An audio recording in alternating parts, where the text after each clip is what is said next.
한 주의 마지막인 매주 금요일 영화 속 과학을 찾아보는 사이언스 레드카펫 시간입니다. 오늘도 양우영 기자와 함께하겠습니다. 어서 오세요. 안녕하세요.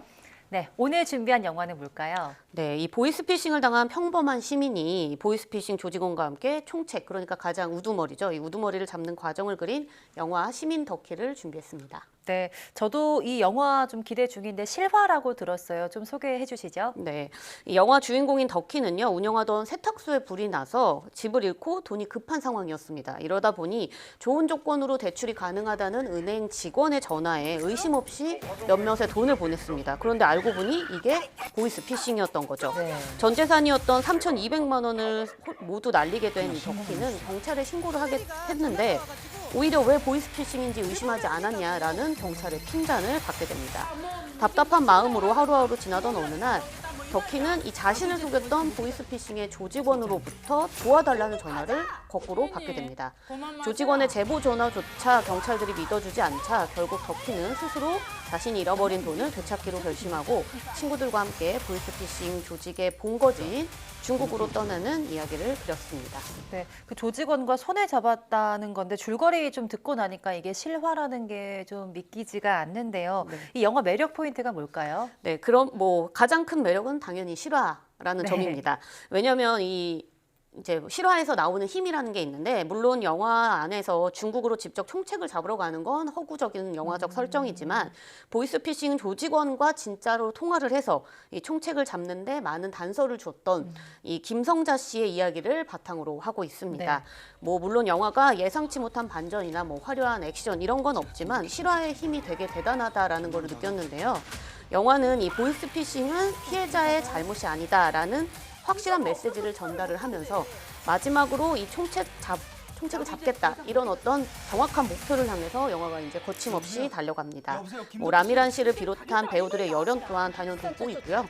또 특별한 영화를 원하는 관객이라면 약간 뭐 밋밋하고 뻔하다 이렇게 느낄 수는 있겠지만 이 영웅이라는 게 꼭 어벤져스와 같은 슈퍼 히어로만 있는 게 아니잖아요. 네. 시민 영웅이 보여주는 사이다 결말이 주는 매력도 충분히 느낄 수 있었습니다. 네, 영화 소재가 보이스피싱이고 또 영화 속 이야기가 사실 하나의 사례일 뿐이죠. 요즘 뭐 보이스피싱 범죄 계속 끊이지 않고 있는데요. 수법도 진화하고 있다고요? 네, 그렇습니다. 우리나라에서 보이스피싱 첫 피해 신고가 생겼던 게 2006년 6월입니다. 그러니까 오. 벌써 이 18년 전이었죠. 예. 이때가 이 모바일 뱅킹이랑 스마트폰 보급이 막 확산되던 네. 시기에 이 보이스피싱이 이제 시작이 된 건데요. 지난 18년 동안 기술 범죄인 만큼 관련된 수법이 나날이 진화하고 있습니다. 우선 보이스피싱 조직 대부분은 영화에서처럼 중국이나 필리핀 등 해외에다가 콜센터를 우선 두고 인터넷 전화를 걸어서 이 전화를 거는데요. 인터넷 전화 통화를 국내 이동통신 통화로 변환시켜주는 심박스 기술을 이때 많이 활용한다고 합니다. 그러니까 해외에 분명히 콜센터를 둬서 해외에서 전화가 오지만 우리가 뭐 070이나 다른 번호로 뜨는 그 전화를 받을 수밖에 없는 게 바로 이 기술 때문인데요. 네.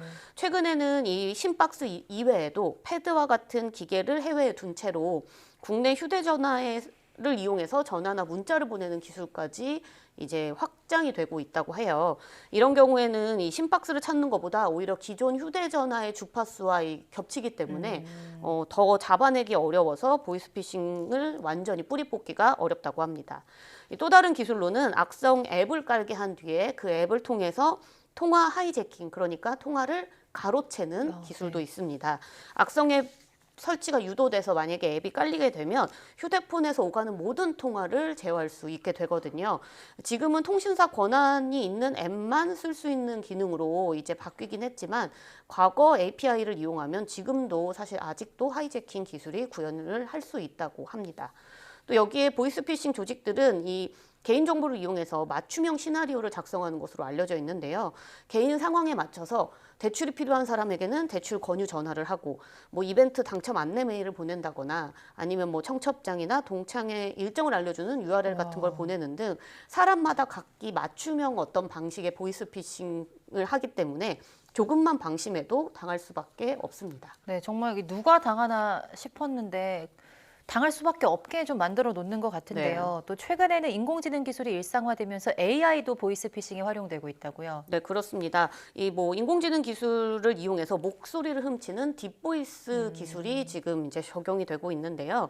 이 음성 복제 기술은 원래 이제 범죄에 활용되는 기술은 아니고 챗 GPT와 같은 생성형 AI 모델이 뭐 좋아하는 연예인 목소리로 책을 읽어주기 이런 것들을 하기 위해서 개발된 기술입니다. 네. 이 목소리 데이터가 우선 기계가 이해할 수 있는 언어로 바꾼 다음에 수치화를 한 값을 AI가 이제 인지를 하면 특정 값들을 뽑아서 원하는 목소리를 만들어낼 수 있는 건데요. 전문가들 설명에 의하면 한 30초 정도 되는 목소리 데이터만 있으면 AI는 가짜 목소리를 만들어낼 수 있다고 합니다. 실제로 미국 서부에서 딸이 비명 지르는 소리를 들려주면서 지금 너의 딸을 납치했으니 돈을 보내라 이런 가짜 납치극으로 돈을 가로채려 했던 일도 있었거든요. 특히나 올해는 뭐 생성형 AI가 비약적으로 발전할 것으로 예상을 한 만큼 더 정교한 악성 코드를 만들거나 또 아니면 생성형 AI를 이용한 음성 복제 등을 통해서 보이스피싱 공격이 앞으로도 좀 더 교묘해지고 복잡해지고 이렇게 뭐 더 많이 늘어날 것으로 예상이 되고 있습니다. 네, 정말 뭐 뛰는 놈 위에 나는 놈 있다 이 말이 좀 들어맞는 것처럼 보이스피싱 기술도 굉장히 많이 발전하고 있는 것 같은데요. 그런데 그럼 보이스피싱 막을 수 있는 방법 있을까요? 네, 우선은 뭐 한 가지 기술로만 보이스피싱 자체가 이루어지지 않기 때문에 한 가지 기술로 막는 것도 어렵죠.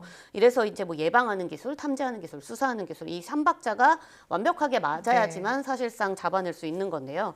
최근 빠르게 발전하고 있는 자연어 처리 기술을 만약 이용한다면 휴대전화 내에 보이스피싱 시나리오에 들어갈 법한 단어들을 이 자연어 처리가 확인을 해서 문자나 악성 앱과 같은 것들을 탐지하고 경고해 줄 수 있는 기술들이 개발되고 있고요. 또 보이스피싱에 가장 많이 활용되는 게 앞서 그 해외 콜센터에서 심박스 기술이라고 했는데 이런 심박스를 추적해내는 것도 필요하거든요. 최근에 이 카이스트 연구진이 심박스를 찾아낼 수 있는, 골라낼 수 있는 기술을 개발하는데 성공하기도 했습니다. 이 카이스트 연구진은 휴대전화와 심박스의 기능 차이를 활용을 해서 이 100여 개의 이동통신 단말 기종을 분류해내는 데 성공했는데요.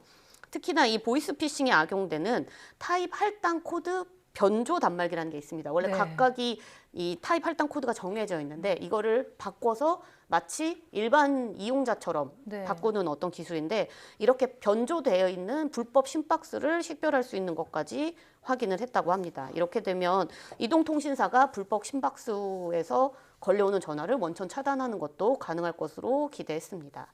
또 올해부터 이 보이스피싱과 관련된 금융범죄 피해에 대해서 은행권도 책임을 부담하기로 했잖아요.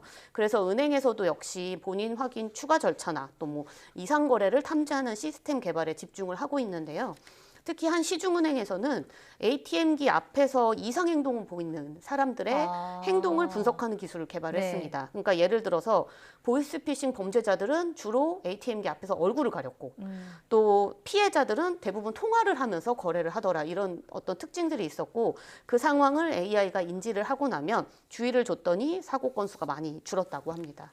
마지막으로 앞서 이야기했던 AI 관련 딥보이스 같은 이 보이스피싱은 아직 우리나라 관련 피해 사례는 없지만 언제든지 일어날 수 있는 상황이거든요. AI 관련된 기술에 대해서도 법적 보호적 장치가 지금 시급하게 만들어져야 되는 상황입니다. 네, 저희 부모님도 그 최근에 제 이름으로 국제전화 와가지고 보이스피싱 당할 뻔했다고 하시더라고요. 굉장히 주변에 많은 것 같은데요. 조금이라도 이상하면 의심하고 또 끊고 확인하고 이 세 단계도 꼭 지켜주셔야 할 것 같습니다. 오늘 영화 시민더키로 들여다본 보이스피싱 이야기 여기까지 듣겠습니다. 고맙습니다.